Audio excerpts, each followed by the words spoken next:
औज़ुबिल्लाहिमिनश्शैतानिर्रजीम बिस्मिल्लाहिर्रहमानिर्रहीम। आज जो हम लोग टॉपिक स्टार्ट करने जा रहे हैं उसका नाम है law of conservation of linear momentum. Chapter number 3 है फर्स्ट ईयर का। ये उसमें से लॉन्ग क्वेश्चन के तौर पे काफ़ी दफ़ा आपके पास बोर्ड में आ चुका है, तो इसे ज़रा डिटेल में देखेंगे। तो पहले मैं आपको बताता चलूँ कि जी मोमेंटम क्या होता है और लीनियर मोमेंटम से क्या मुराद है। अगर कोई बॉडी मूव कर रही है तो देखें बॉडी के पास मास भी होता है और मूवमेंट की वजह से उसके पास स्पीड भी होगी, ऐसा ही है। तो अगर तो कोई बॉडी मूव कर रही हो तो मूवमेंट की जो क्वांटिटी है उसे हम लोग नाम देते हैं ये क्या मोमेंटम। और अगर ये मोमेंटम बिल्कुल स्ट्रेट लाइन में हो तो बच्चे इसे नाम दे देते हैं लीनियर मोमेंटम का। अब उसके लिए एक लॉ हम लोग पढ़ेंगे और लॉ हम लोग जो पढ़ने जा रहे हैं उसका नाम है जी law of conservation of linear momentum. तो स्टेटमेंट की तरफ आते हैं, फिर मैं इसे एक्सप्लेन करूंगा। कहता है जी total linear momentum of an isolated system will remain conserved.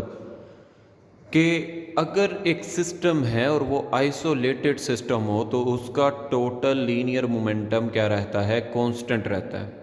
इसको इस तरह से भी हम लोग एक्सप्लेन कर सकते हैं कि total linear momentum of bodies before collision is equals to the total linear momentum after collision.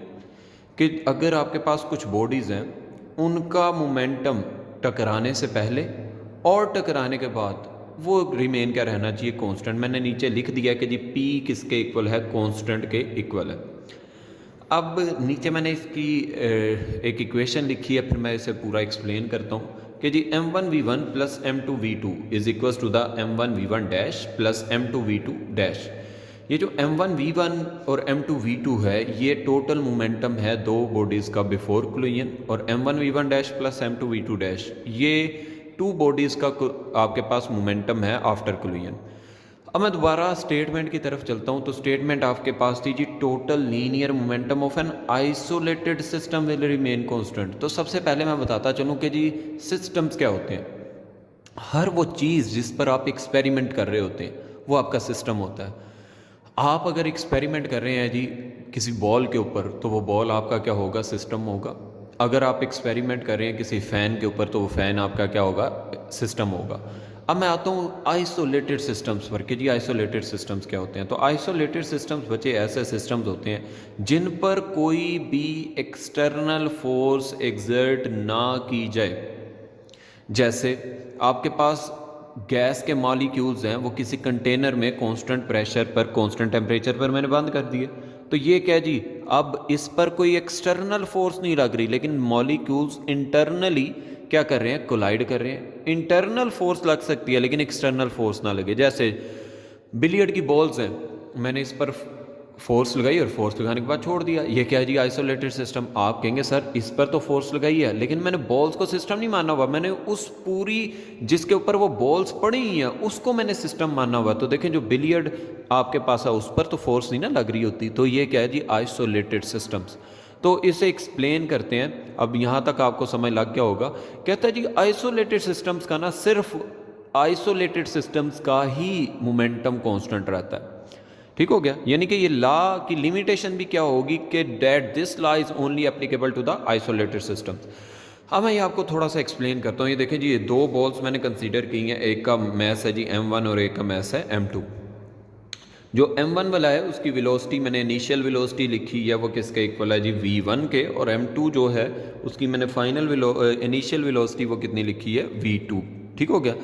मान लें दोनों सेम डायरेक्शन में मूव कर रहे हैं।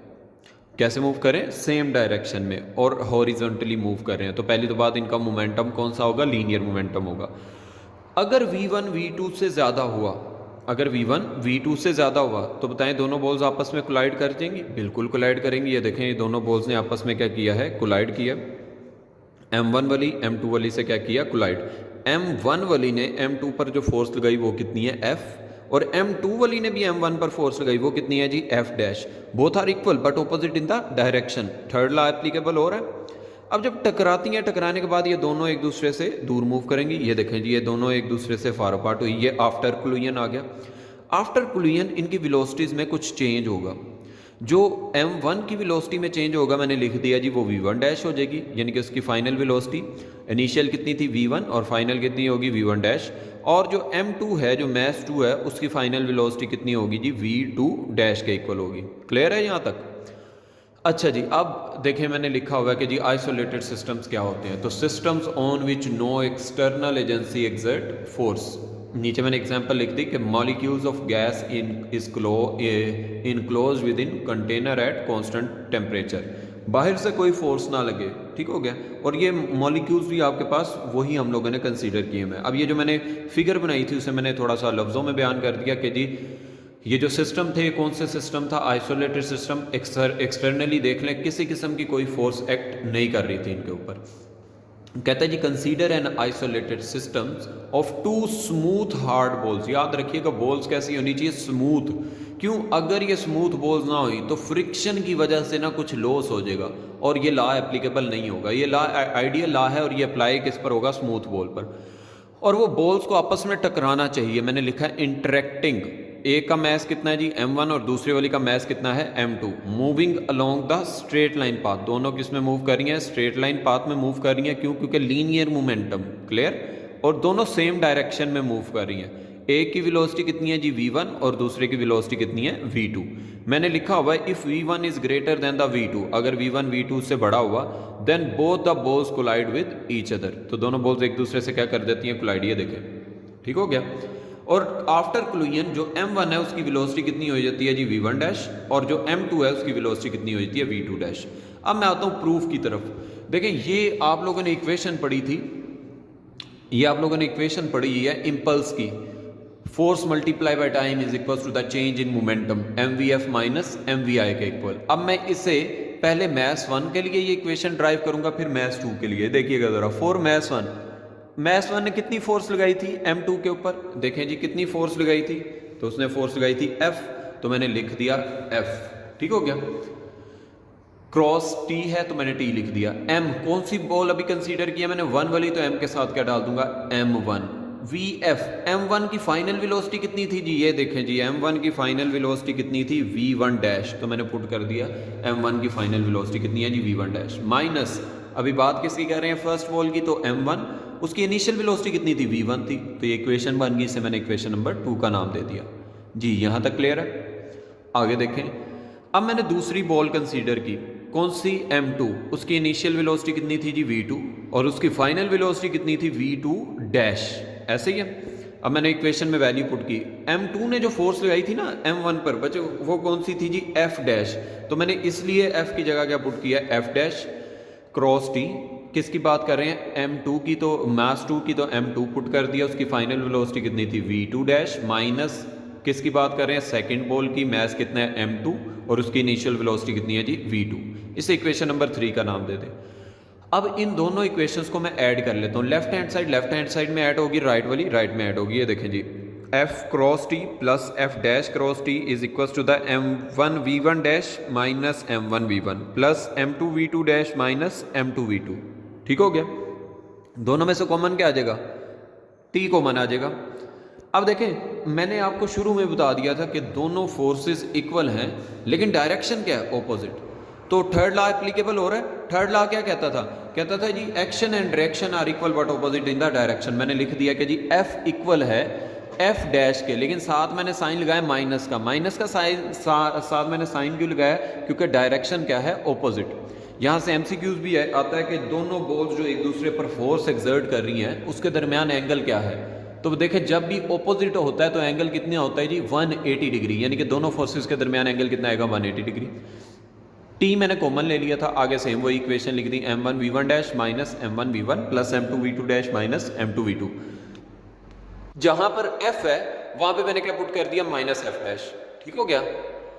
समझ लग रही है ना इसकी? मैंने F की जगह क्या पुट कर दिया? Minus F dash. आगे क्या था जी? Plus F dash into T। आगे सेम वही इक्वेशन। देखिए प्लस का F डैश और माइनस का F डैश तो एक दूसरे से क्या हो जाएंगे? कैंसिल। ये सारा फैक्टर क्या हो जाएगा? 0। माइनस वाली जो टर्म्स हैं वो दूसरी तरफ जाके क्या हो जाएंगी? प्लस। तो माइनस वाली कौन कौन सी टर्म्स हैं जी बच्चे? देखें माइनस M1 V1 और माइनस M2 V2, ये माइनस वाली टर्म्स थी। उधर जाके क्या होगी? पॉजिटिव। तो देखें M1 V1 dash plus M2 V2 dash is equal to the M1 V1 dash plus M2 V2 dash. देखें आ गया वही फार्मूला जो शुरू में मैंने लिखा था, m1v1 प्लस m2v2 क्या है, total initial momentum of isolated system, m1v1 dash plus m2v2 dash क्या है, total final momentum of isolated system. तो देखो दोनों इक्वल आ रहे हैं, तो यही हम लोग प्रूफ करना चाह रहे थे। तो मैंने क्या लिखा था शुरू में, total linear momentum of an isolated system remain constant, जो इनिशियल था वही क्या रहा, फाइनल रहा। अब इसकी एप्लीकेशन क्या जी, किस किस पर अप्लाई होता है, तो आप लोगों ने पढ़ा होगा गन और बुलेट सिस्टम पर अप्लाई होता है। ये किस पर अप्लाई होता है, हम लोग जब अर्थ पर चल रहे होते हैं हम पर भी यही ला अप्लाई हो रहा होता है, walking on earth, rocket propulsion वाले टॉपिक हम लोग पढ़ेंगे आगे, उसमें भी ये ला क्या होता है, अप्लाई। अब इसकी लिमिटेशन क्या है, that this law is only applicable to an isolated system, सिर्फ किस पर अप्लाई होता है, आइसोलेटेड सिस्टम्स पर ये ला क्या होता है, अप्लाई होता है। और कब अप्लाई होता है, जब third law of motion apply हो रहा हो, अदरवाइज ये लॉ अप्लाई नहीं हो सकता। क्यों भला, देखें अगर थर्ड लॉ अप्लाई ना हो रहा होता तो आप लोग मुझे बताएं, क्या वो f माइनस एफ डैश के इक्वल आता, और वो फैक्टर ज़ीरो ही नहीं होना था, और दोनों ने इक्वल नहीं होना था। ठीक हो गया। तो ये आज का एक छोटा सा टॉपिक मैंने आपको बताया है, लॉन्ग क्वेश्चन में आ जाता है। इससे रिलेटेड अगर कोई भी क्वेश्चन है तो आप लोग, मैं ये वीडियोस जो है अपलोड कर रहा हूँ, तो आप लोग मुझे पर्सनल मैसेज करके पूछ सकते हैं, जहाँ से भी समझ ना लगे। वीडियो लेक्चर लेने का मतलब यही है कि आपके पास ना, आप उसे बार बार रिवाइंड करके सुन सकते हैं। बाज़-औक़ात क्लास में आप लोग सुन के चले जाते हैं, नहीं पता लगता, तो आपके पास वीडियो लेक्चर में फ़ायदा आपको ये हो जाता है कि आप उसे बार बार रिवाइंड करें और देख लें। फिर भी कोई क्वेश्चन हो आपका तो आप लाजमी पूछें, हम लोग आपके लिए हाजिर हैं। Wish you best of luck. अल्लाह हाफ़िज़।